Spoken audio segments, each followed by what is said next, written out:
If you follow the standard BRRRR advice for multifamily investing, there's a good chance your money will get trapped and your portfolio will stall out. Trust me, I know, because it almost torpedoed mine. Following that textbook path is the single biggest mistake I see new investors make when they're trying to scale with apartment buildings. I learned the hard way that the real path to wealth is finding the flaws in that system. And those painful lessons are what helped me build a $6 million portfolio. In this video, I'm breaking down the repeatable strategy I built so you don't have to make the same expensive mistakes I did. Let's all be real for a second. The BRRRR method sounds like the golden ticket, right?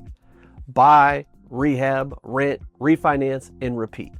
Every guru on the internet preaches it, and the concept is seductive, especially for multifamily. Buy a rundown apartment building, fix it up, fill it with tenants, and then do a cash out refi to pull all your money back out and then buy the next one. In a perfect world, it's an infinite money loop. You're just using the bank's money to build a massive portfolio by recycling your same initial investment over and over again. It's the textbook strategy. And because it seems so perfect on paper, we all dive in thinking we've found the one true path to financial freedom. I was no different. I bought into the dream completely. And for a minute, it actually worked. But what the textbooks leave out are the chapters that show you how that perfect system can completely fall apart when you're dealing with bigger properties. My first multifamily BRRRR went exactly according to plan. It almost felt too easy. I bought a small building, did a quick cosmetic rehab, got great tenants in it, and the bank handed me all my money back at the closing table. I thought, this is it. I'm gonna do this with bigger buildings from now on. But then, on my very next deal, I hit a hard wall. Suddenly, all of my cash was locked into one larger project. The rehab was dragging on, the building was stuck in the bank's 6-month seasoning period before I could even refinance. My momentum just came to a dead stop. The repeat step, the most critical part of the whole acronym, was totally impossible because my money was trapped. This is the first fatal flaw of traditional multifamily BRRRR, the scaling trap. You can only move as fast as your slowest refinance. Using your own cash is like trying to run a massive factory with only one delivery truck. It doesn't matter how fast you build your products, if that one truck is stuck in traffic waiting on a bank, the entire assembly line grinds to a halt. That's exactly what happens to your portfolio. It just sits there, waiting for cash to get freed up. The second flaw is even worse because it's completely out of your hands. When you follow the traditional BRRRR path, you're not in charge. The bank is. Your entire strategy, all of your work, it all comes down to one single event, the appraisal for the refinance. I learned this lesson on my very first multifamily deal, and it wasn't some cute little warning. It hit me like a brick. Here's what happened. After I bought the property, stabilized it, renovated it, and turned the whole thing around, the numbers were screaming one story. But the bank's appraiser walked in telling me a completely another. Before the renovation, this thing was worth almost nothing. It was a 12-unit zombie. When I brought it back to life, the income told a completely different story. The math showed around $750,000 value, plain as day. But then the appraisal came back way too low. And when I pushed back, I challenged it. I fought it with actual data. It finally got bumped up to $750,000 as it should have been from the jump. That difference mattered because with multifamily, the value doesn't care about emotions, opinions, or comps down the street. It's a straight math equation. Net operating income divided by cap rate equals the value. But here's the part nobody warns you about. Even when you play this game right, even when the performance is there, even when the numbers make the value undeniable, you're still at the mercy of one stranger's pen on a report. That's when I learned the truth. Relying on an appraiser to recognize the value is like running a perfect race and having the finish line moved on you at the very last second because somebody feels like it should be somewhere else. Nothing about that feels good, and nothing about that feels fair. But it's the game. The truth is, banks aren't in the business of rewarding your hard work, your renovation grind, your smart buy, or your ability to reposition a distressed asset. They are in the business of minimizing their risk. And that means the BRRRR strategy, when applied to multifamily, isn't the clean little loop influencers make it out to be. It's not buy, rehab, refi, profit. It's more like buy smart, execute clean, prove the numbers, and then hope the appraiser sees it the way the market actually sees it. And most people never talk about that part. The win for me was this. I didn't accept the first number. I didn't roll over. I challenged it. I presented my data and forced the lender to look at real performance of the property. And when the appraisal finally came back at $750,000, it unlocked everything. The refinance, the cash out, the momentum, and the ability to scale. And that experience taught me something that changed how I approach every deal today.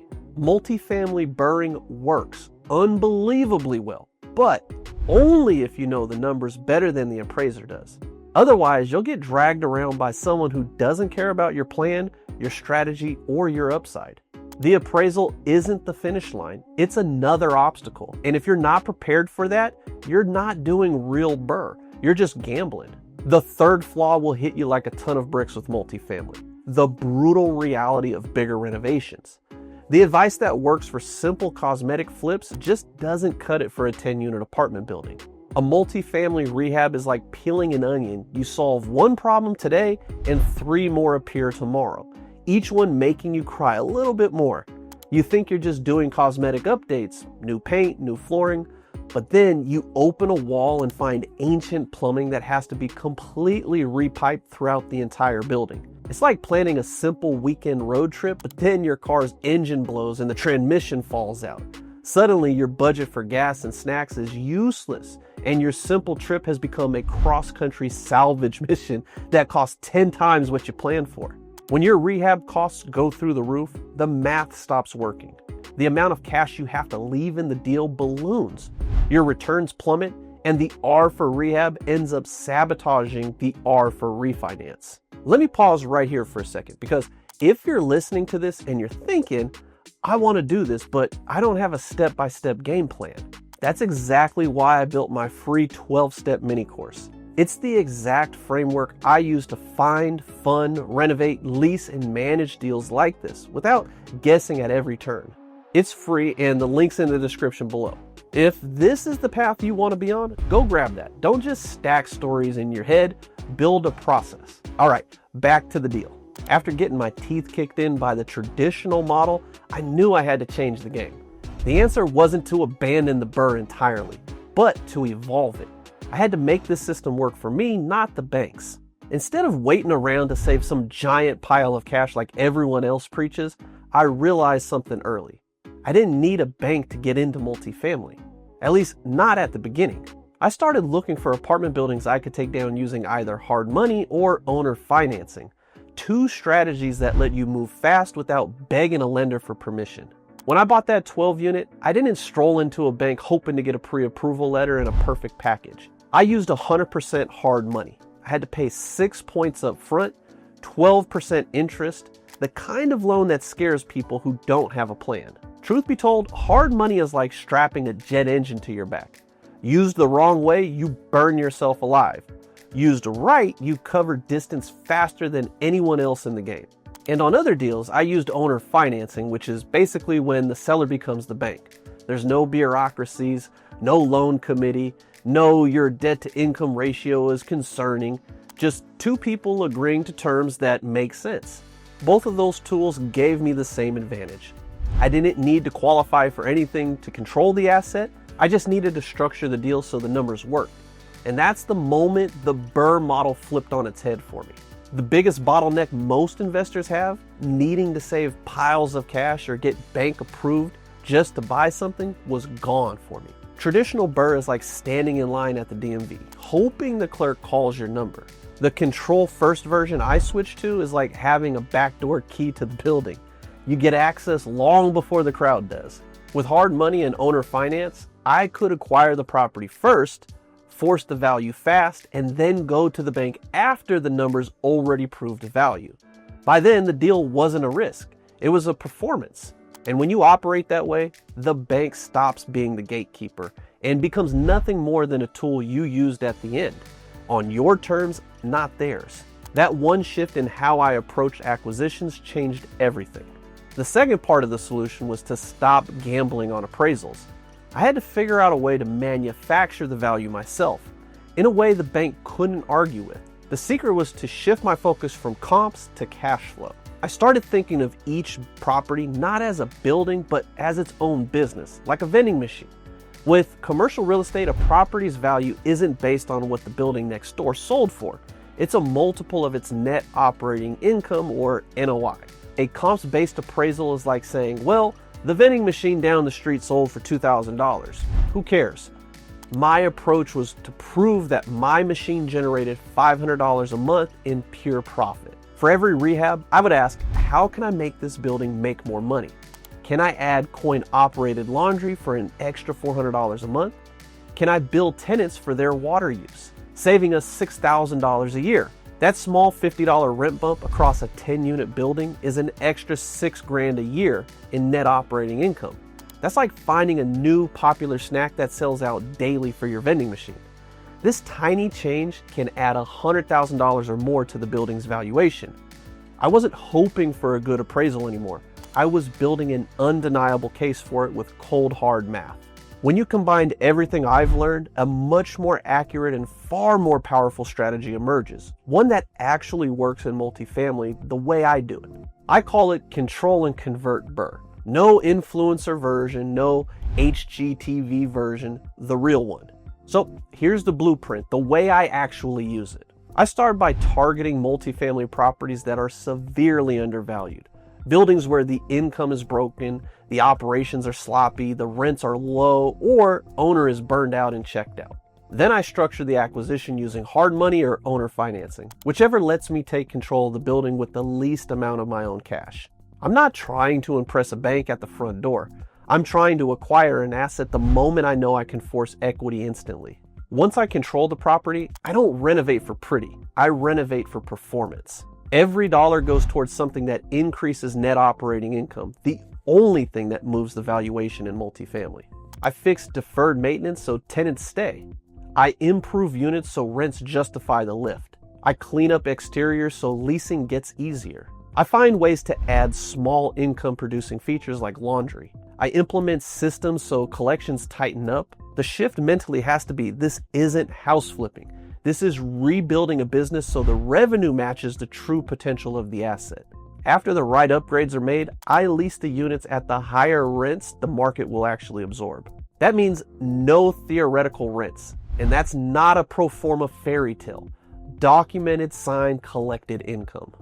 This is the stage most people skip past mentally, but it's the most important part. You're not raising rents, you're manufacturing value. Only once the property is stabilized, cash flowing, and proven on paper do I go to a commercial lender. This time, the bank isn't guessing. They're looking at new rents, cleaned up operations, increased net operating income, a stabilized asset, a real track record of performance. And at that point, the refinance is based on the value that I created, not the value I had hoped for. And that's when the BRRRR magic actually happens. I pull out my cash, I pay off the hard money, I erase my out-of-pocket costs, and I still keep the asset that is cash flowing. Because I bought right and executed correctly, my cash never gets trapped. That's the whole point. I can turn around and do it again, the same strategy, new property, without waiting years to save up for the next deal. Most people think BRRRR is a real estate strategy. For me, it's a repeatable wealth engine because I buy undervalued, I force the income, I raise the net operating income, I let the lender confirm the new value, and I keep rolling. And that's the version of BRRRR that actually scales multifamily. This is the system that breaks you out of the scaling trap. This is what puts you in control and not the banks. And this is the exact system that allowed me to scale to over $6 million in portfolio value while so many other investors were stuck on the sidelines. The real wealth path in real estate isn't about working harder inside a broken system. It's about finding the cracks in that system and turning them into a launch pad. Stop following the textbook BRRRR method that was pretty much designed to keep you moving slow and at the mercy of the banks. Look, I've packed a ton into this video, but I've really only scratched the surface. To help you shortcut this painful learning curve, I've put together a free 12-step mini course that breaks the exact steps down and shows you how executing this evolved strategy for multifamily properties works.